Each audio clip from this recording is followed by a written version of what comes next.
Hi guys, it is October 9th. Yeah, it is now, like 3 minutes ago. 2018, and we are horror movie buffs. So we watch a lot of horror movies, like from really bad C grade crap to like the really good ones. Indie, homemade, 2-minute things on YouTube, theatrical releases, whatever. We watch them all. Stupid movies. Stupid movies. And good ones. Some are good. Some end up being pretty good. Most are bad. Most It's are bad. Netflix. Most are bad. No, we don't just get them from Netflix. We get them from Shudder, and from Hulu, and from Redbox, and from YouTube. We are not picky. But in this video, we are counting down the top 25 horror movies that Netflix has available for 2018. So if you get started now, you can do like one horror movie a day on Netflix and like have a couple left over because we're getting started on this really late. So here we go. Ready? Yeah. Movie number one is The Shining. The Shining. Because it's an all-time best on Netflix anyway. Because The Shining is a really good movie, and we're talking about the original, Jack Nicholson. Here's Johnny, the one that Stephen King like absolutely hated. Oh my God, there's another wolf spider. Kidding me? I Right see there. it. Can you kill it? Ugh. I'm going. It's the fifth one we've killed in like 3 days. Where'd it go? It's going towards the. Talking about horror movies, our living room is a horror movie right now. Alright, its legs are everywhere now. Don't worry. Okay, so number one is The Shining. Jack Nicholson, original version, the one Stephen King hated, but we still think it's pretty good. And number two is, I'm going to say The Witch. Did you see? You didn't see it. I didn't? Okay, people either really liked it or like really hated it, and it is a weird movie. Like, it's not a slasher, like full of jump scare movie like the trailer would have you believe. It is more of like an artsy, art house, deep thinking folk horror. It's folk horror. I like it. Next. Okay, number two is Stakeland. I didn't know that was on Netflix. Yeah, it and the sequel, Stakelander. It's the sequel. I really liked it, and for the longest time I wouldn't watch it because I thought the title was really stupid. I thought it was going to be like Zombieland, but with vampires. But it's really, really good. It's like it's not The Walking Dead. It's not Zombieland. It's a really kind of mellow, atmospheric horror movie. Very folksy. It reminds me of like a Civil War type film. I really like it, but it does move kind of slow. It does have vampires though. Number three, As Above, So Below. I don't know how you feel about found footage movies. But even my 7-year-old daughter likes this one. This is, underground in Paris, and it's like Wrong Turn or something, but set in the Paris underground. And I know I'm not describing it very well, but it's really, really interesting. As Above, So Below. My turn. Number four. Children of the Corn. Really? Yeah. It's classic. It came out in 1984, also based on two Stephen Kings we have so far. All the others that came after it were really crap, but actually, yeah, the first one was pretty good. We have lots of cornfields around here. Is it number 5 now? Yes. The Strangers. Home invasion horror. The Strangers 2, not so much. Home invasion horror is like some of the scariest movies to me. I don't like the possession movies and the haunted house movies and stuff I like, but home invasion actually scares me. The Strangers, small cast, It understated. shows you what would really happen in a situation like that. I think it's fairly realistic. Low cast, low budget, low plot, but it all works. Okay. All of the Chucky series. Pick one. Pick one Chucky movie. Cult of Chucky. That's the newest one. That one came out in 2017. Whoa. Yes, last year? Yesterday year? I didn't think it was as good as the one before it, where they're in like the old Curse of Chucky. Yeah, I liked that one. But Cult of Chucky's not bad. I mean, it's not like, it's not as funny. It's not like all, Bride of Chucky and Seed of Chucky and all that. But it's not super scary, but it's still pretty good. It kind of falls somewhere in the middle there. That's gonna hurt in the morning. Alright, number 7. The Ritual. The Ritual. This one is a Netflix original, and it's horror, but it's a cross between folk horror and survival horror. So, like, these dudes go out in the woods, or, I don't know, Sweden. I think they're in Sweden. It could be Finland, but they're in one of those northern European countries. They're out in the woods, they get lost, they get injured, and then, like, weird stuff starts happening. And then that part's the survival horror, and then from there it kind of turns into folk horror. Yeah. It's good. I mean, it definitely has its problems, and at the very end, it's like a monster horror. So they're trying to cram a bunch of stuff together, but it works too. How about I Am the Pretty Thing That Lives in the House? It's very slow, and it's very boring. I'm not counting it. So number 8, The Chernobyl Diaries. It's about a group going with this weird Russian guy in a van into the Chernobyl town. Pripyat. They're going to Pripyat. And they find a bunch of monsters, and they figure out that everyone that goes there, they like lock them up in a cell to be eaten once they find out they've been there. It's basically the gist. I mean, creepy monsters in Chernobyl. Creepy monsters, radiation, in Chernobyl. So, I mean, you've got urban explorers, you've got creepy monsters. It is also found footage, so if that turns you off, you may not want to go there, but it's good. We like it. Number 9, Lost Shift, which for the longest time I thought it was Last Shift because the O has got like a pentagram in it. I loved this movie. I kept finding it on like all the lists of, Netflix movies you need to watch. I'd never heard of this movie, and it's gained kind of a cult following.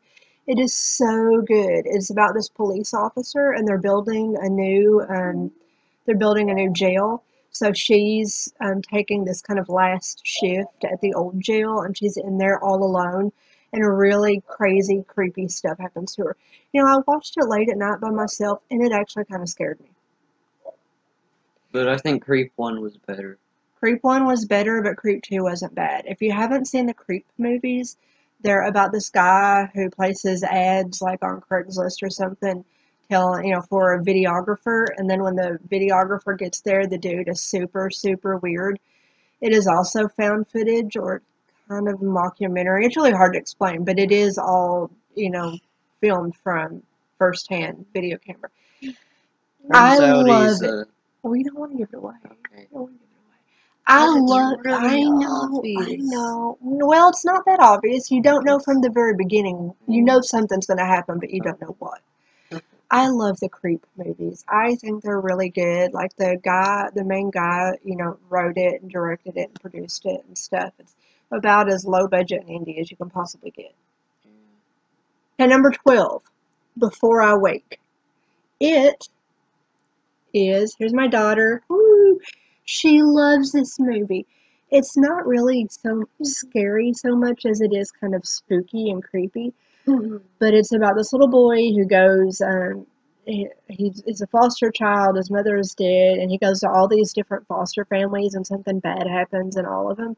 And it turns out, like, his dreams come true. Whatever he dreams manifests in the physical world. Like a creepy monster at the mall. Yes, don't tell him it's the mom that gives it away. Number 13 is The Conjuring. Is that the one with, Alright, explain it to me. The Conjuring's where this whole family, they have like a bunch of daughters. They buy this new house out in the country, and when they get in there, really creepy stuff starts happening. It's a haunted house horror movie.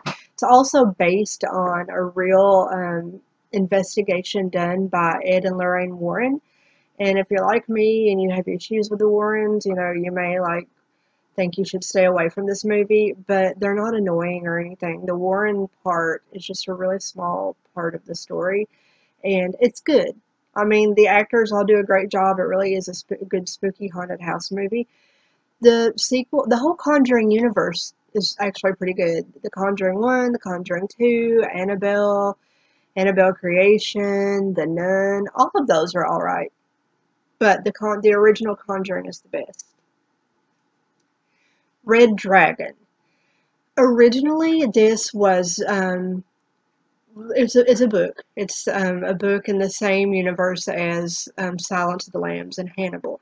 Originally, this was made as a movie back in like I think it was the 80s called Manhunter, and I liked it when it was Manhunter. But then they went ahead and they remade it in 2002 with Edward Norton and Ralph Fiennes, and they called it Red Dragon, which was the book's title too. And again, like it's not quite. It is it's home invasion and serial killer horror, so it freaks me out because I watch these kinds of movies and I think that could maybe really happen. Red Dragon. My husband isn't really into it. He's like he watched it once and that was enough for him. But I rewatch it probably at least once a year because the acting in it is excellent and yeah, it's scary. I don't want people breaking in on me and killing me. Now, Cabin Fever, the original Cabin Fever that came out in 2002. It's an Eli Roth film. Don't feel like you have to stay away from it because this isn't quite hostile. It's not that caliber of Eli Roth, but it is really, really gory. Like, I mean, it's about these people who go to a cabin and they get flesh-eating disease and their skin falls off and they die. So as you can imagine, it's not one that you necessarily want to watch while you're eating supper, but it's really weird. Like it's a fun kind of bio terror movie, and it's got quite a bit of humor in it too. It's weird. Like it's creepy, but I also laugh every time I watch it. Even my mom, who doesn't really get into scary movies, even she thinks Cabin Fever is kind of funny. And here's another one that my daughter likes. Would You Rather? There's somebody named my name. There's somebody. Oh, you're gonna have to come over here on this other side. They can't see you. Sorry. My little cat is trying to nurse from my daughter's blanket here. So, Would You Rather is a movie that we watch together sometimes. It's not like a kind of would you rather. It's not like, would you rather have a puppy? It's would you rather die? Yeah, it's not like Would You Rather Have a Puppy or a Kitty. It's Would You Rather Have Your Ear Cut Off or Your Finger Cut Off. Or your nose cut. When they call this like one room horror, where the whole movie takes place in one single room and there's a group of people, and all these people come to a dinner party and they're told that they're gonna have to play a game, and like if they win, they get like all the money they could ever want and all their dreams will come true. $1,000. Thousands and thousands of dollars, but of course it's not as simple as that. It's a little gross in parts. It is kind of scary. Like we have to look away. There's several scenes that are like, like we can't do, we can't do that. But it's still really fun, and she likes it. I mean, she can sit through it. Please don't think badly of me that my 7-year-old is sitting through that movie, but we really enjoy it. Okay, next is Oculus. So this is another indie horror film, and it's by director Mike Flanagan, who also did Before I Wake, and he's done Absentia and The Haunting of Hill House, which is now a miniseries on Netflix, which we haven't seen it yet, so we're not talking about it. But Oculus is a really good indie horror film about a haunted mirror, which is not something that like you see a lot of. And the next movie is Babadook. Babadook. The freaking Babadook. Is she mentally ill? Is she schizophrenic? Is the kid like some kind of psychic or just some little rat?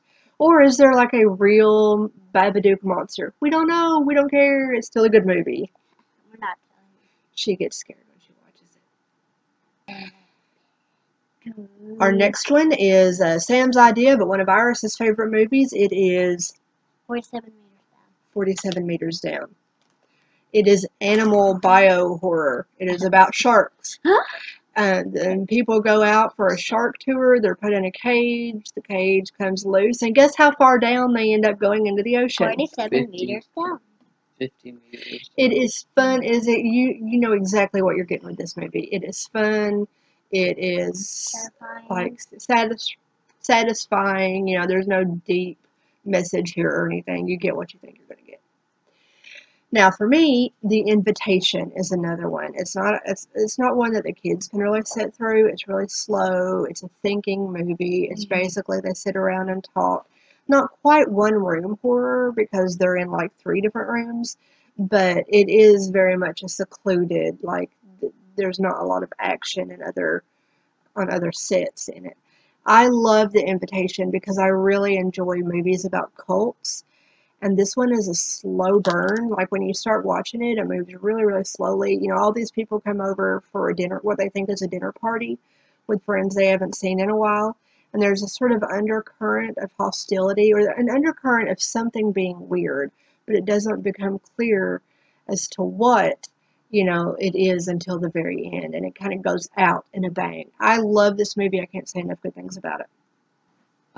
Hush is about a deaf person while a serial killer is trying to break into her house and she has to survive the night. It is also a home invasion movie, and like Before I Wake and Oculus, it's by Mike Flanagan. You want to add anything about Hush? Well, Hush, like, at some, like, she has a friend. She has a friend. She does have a friend. There we go. Little Evil's about Lean forward, honey. You're getting caught behind my. is Little Evil the guy adopting the kid? I think it's a stepdad. He inherits the kid, and it turns out the kid's like the spawn of Satan or something, and he does a lot of messed up stuff. It's kind of like The Omen, but it also has a lot of humor in it too. So Little Evil. A little too much. Alright, and next is Backcountry. If you're into survival horror, Backcountry is about this couple that goes hiking in the mountains and a bear comes after them. Like for most of the movie, the bear is after them. It's really fun. I always kind of root for the animals in bio horror and survival horror. I was kind of rooting for the bear. But it's a little too gruesome for my husband. So if you get grossed out by like flesh wounds, may not be something you want to look into. Veronica. That was a good movie. Veronica was a great movie. It is Spanish with English subtitles, but I didn't think Iris would really be interested in it because it wasn't in English. But she was able to understand most of the movie, and then we read the subtitles to her where we had to. It's a possession, so it's possession subgenre, and it is a ton of fun. I mean, it's this poor family who live in a little apartment getting, terrorized by a demon.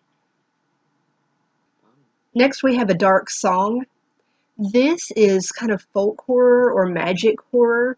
A woman's child has died, so she hires this guy, this like witch, Wiccan. It's kind of hard to explain.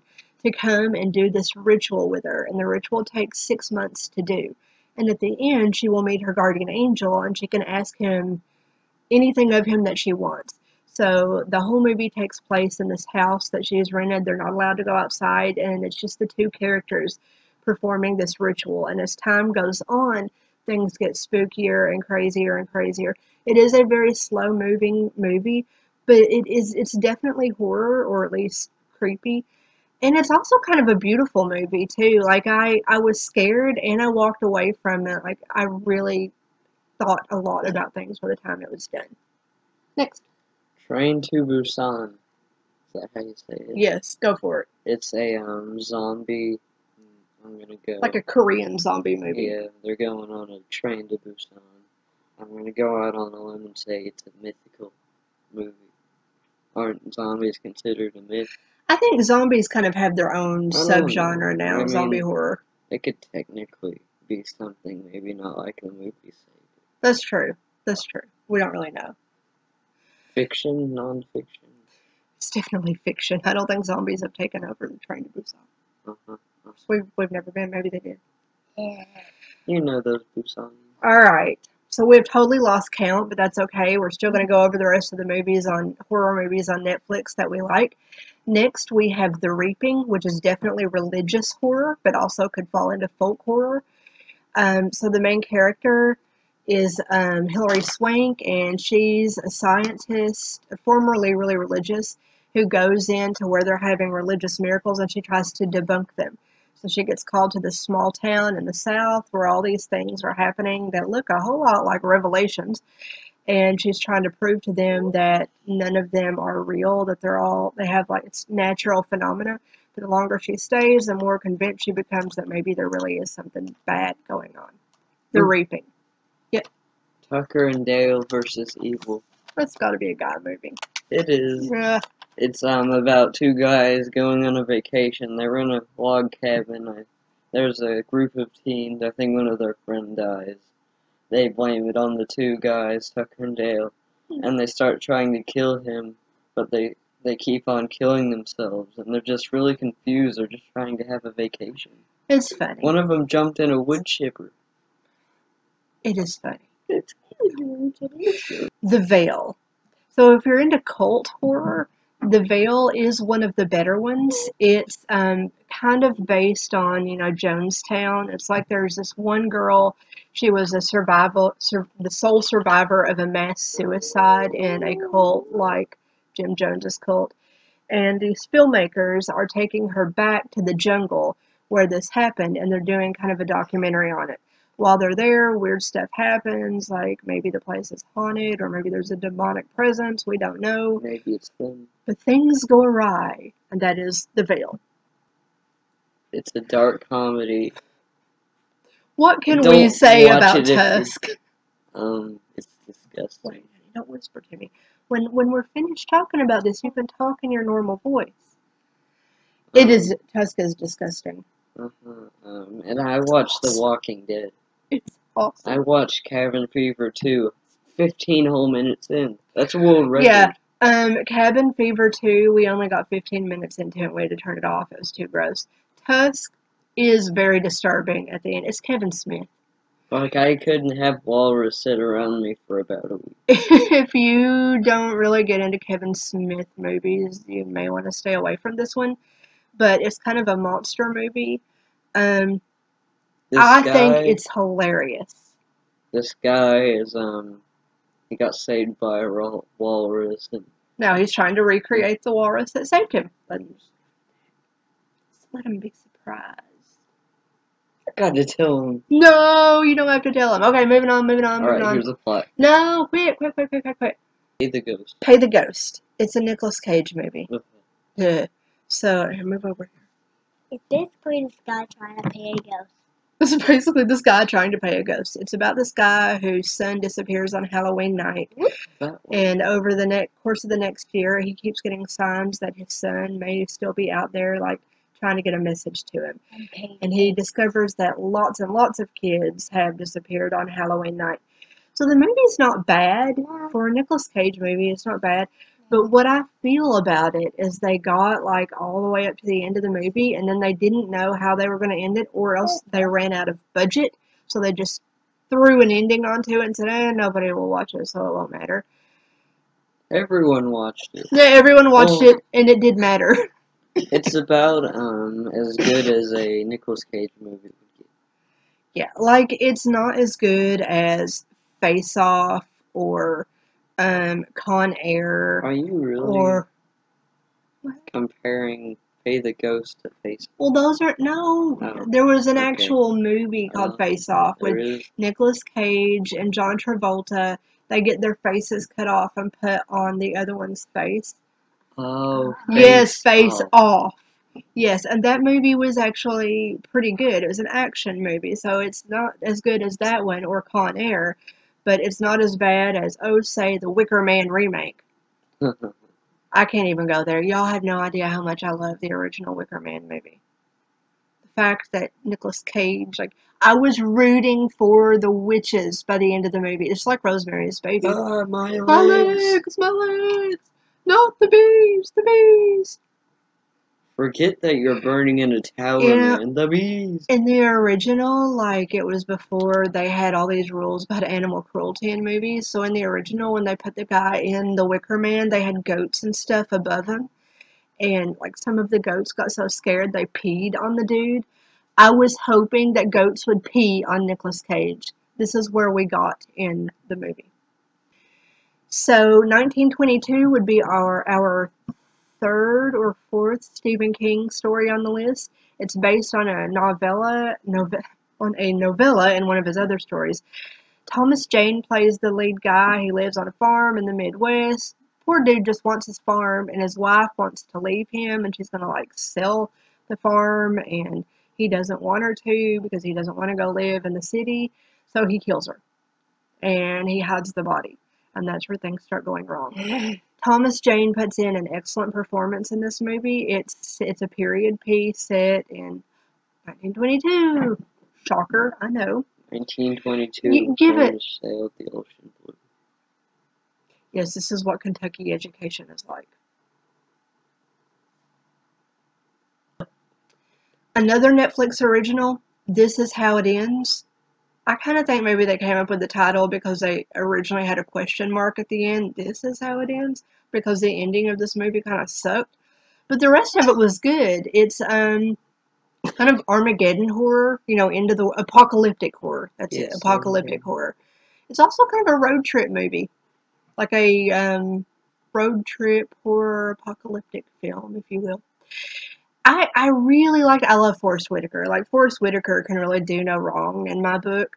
And again, the movie is fun and it's a good action film up until like the last 30 seconds of it. If you make it that far, Good for you. stick with it. Good for you.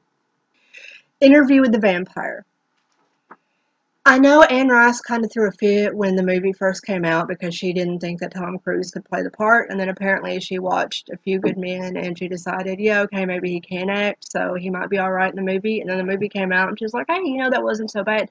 I could care less about Tom Cruise in Interview with the Vampire. The real star is Brad Pitt and his hair. And his lips, his pretty lips. It's a good movie. It doesn't stick completely with the book, but the book was really long and involved anyway, so that was never going to happen. But I still love Interview with the Vampire. Forget that Queen of the Damned even exists. And the fact that they have, like, the queen go up in flames at the end, and that's how Aaliyah, who played her, died, just a few months before the movie was released. It's a little distasteful, and it's bad. But Interview with the Vampire, it's sexy, hot vampires in a period movie. You cannot go wrong with this, trust me. You cannot. I don't think I can. 7. Morgan Freeman. Morgan Freeman is God. Oh, Morgan Freeman. Brad Pitt again. Brad Pitt's a rookie cop, rookie detective, and Morgan Freeman is the detective who's getting ready to retire. Gwyneth Paltrow is the wife of the rookie. So there's a serial killer in town, and he is going around killing people in the same manner of the 7 deadly sins. It is one of the best horror movies that I have ever seen, and I would call this kind of procedural horror or serial killer horror. Maybe it can fall into both subgenres. It is an atmospheric movie. It's very stylized. It holds up well. It came out when I was in high school, and it looks as good today as it did then when it freaked us all the hell out. Alright, I can take on The Sixth Sense. Okay, go for it. I'd say it's not really as much a horror movie. It is like a story. Is that a thing? Like a ghost story, Ghost maybe. story. I'll regret saying this later, but at first it's kind of slow. It is. It Yeah. takes it a while. It gets slow. It's about a guy that meets this kid. Psychologist And meets a kid that can see ghosts. But there's a twist at the end. I'm not gonna say. Honestly, I feel like The Sixth Sense. Is one of those movies that gets better with each additional viewing. I think the first time you watch it, you're watching it kind of for the story, and then when you find out what the twist is, and you go back and watch it again To figure out what you clues. missed. Yeah, what clues. I think that it works really well that way. Yes. Yes, that's it. That's the movie. Iris likes The Sixth Sense. I showed it to her one night. And it's a movie that's kind of kid-friendly, too. Most of the movies on this list are not kid-friendly. And the last movie, Sam, take it away. What's it called and what's it about? The Boy. It's about, a nanny that has gone to a house to take care of someone's kid. Turns out it's a doll. Leave it right there. and weird stuff Come starts on. happening. You Yeah. want to tell the Yes. ending. The idea is to get these people to watch these Okay. movies. You can't give away all the endings. And creepy stuff starts happening. I mean, you've got an old creepy house. You've got people who act really You weird. got a doll. You got a doll. I mean, and you've got Maggie from The Walking Dead. Can't So, get much better thank than you. that. These are our top Netflix horror movies for October 2018. Now, stay tuned, and we will also do one for Hulu. Now, the best movie would be someone trying to kill Nicolas Cage. Like the Texas Chainsaw Massacre. I would sometimes like to kill Nicolas Cage. Just throwing that out there. If you're also in the mood to make a commitment to something and you want more than just a movie, Santa Clarita Diet is not really horror. It's like It's dark good. dark comedy, and it is a series. There are 2 seasons out now. If you're into cannibalism and Drew Barrymore, you could do a lot worse. Bye.